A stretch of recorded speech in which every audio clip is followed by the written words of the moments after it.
Bonjour à tous. Cette semaine, j'ai lu et je vous raconte Madame Hayat, publié chez Actes Sud en 2021, un livre écrit par un auteur turc qui s'appelle Ahmet Altan.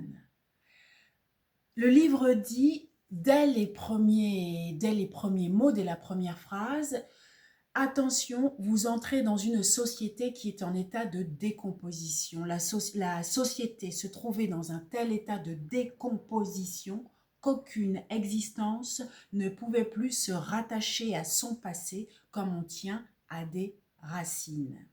Voilà, vous êtes prévenus. Mais dans cet état de décomposition, dans ce grand chaos, il y a un personnage lumineux qui émerge et c'est celui de Madame Hayat. Alors, laissez-moi d'abord vous raconter l'histoire. Eh bien, c'est celle du narrateur, Fazil. Fazil est désargenté parce que son père, vendeur de tomates, il avait 5000 hectares de terrain, a tout perdu, il a fait faillite. Le père s'est suicidé, Fazil perd son père, il ne lui reste qu'un petit pécule, sa mère lui dit va à l'université puisque c'est ce que tu veux faire. Alors le voilà qui part à la capitale pour étudier la littérature.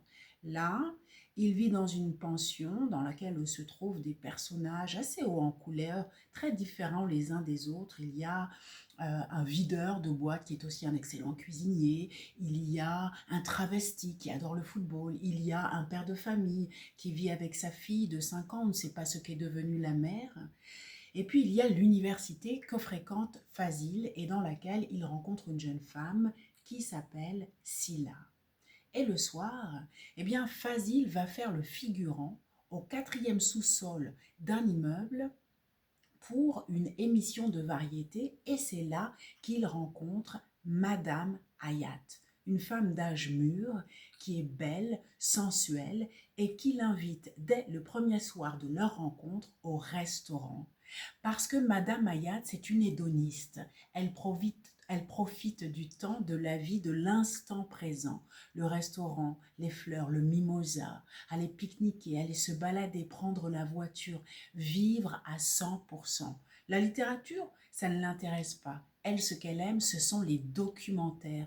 Elle aime savoir tout du monde, de la toute petite fourmi jusqu'au grand bing-bang de la Terre, et ça lui permet de relativiser leur vie, leur présent, même s'il est difficile. Parce que oui, l'état de cette société, je vous le rappelle, l'auteur nous le dit, est en décomposition, ce que l'antithèse du personnage de Madame Hayat, Silla, que Fazil rencontre à l'université, déplore complètement. Elle, Silla, elle s'inquiète, elle s'angoisse en permanence du monde.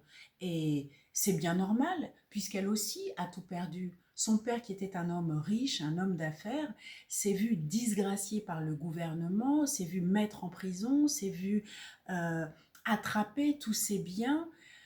Alors elle n'a qu'une envie, elle, Silla, eh bien, c'est de quitter le présent pour se projeter vers un avenir, pour se projeter vers un autre pays, le Canada, et elle aimerait que Fazil l'accompagne. Mais lui, il est subjugué par la lumineuse Madame Hayat, à côté de laquelle il a envie de rester, à côté de laquelle il est en train de s'initier, de grandir et d'apprécier la vie.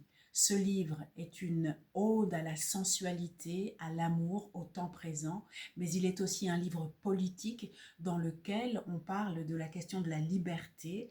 Et à ce sens, j'ai adoré la pension.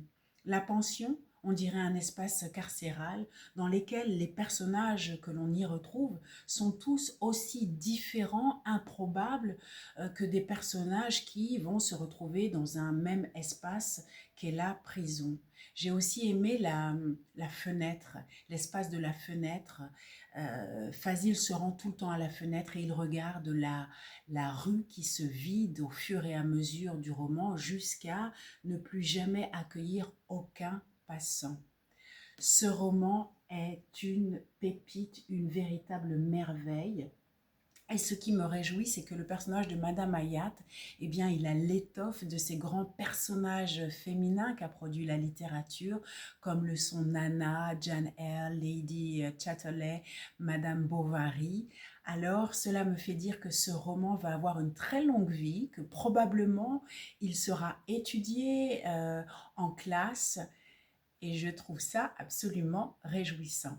Voilà, c'était ma lecture de la semaine et je vous la recommande chaudement. En attendant la semaine prochaine, je vous souhaite de lire beaucoup.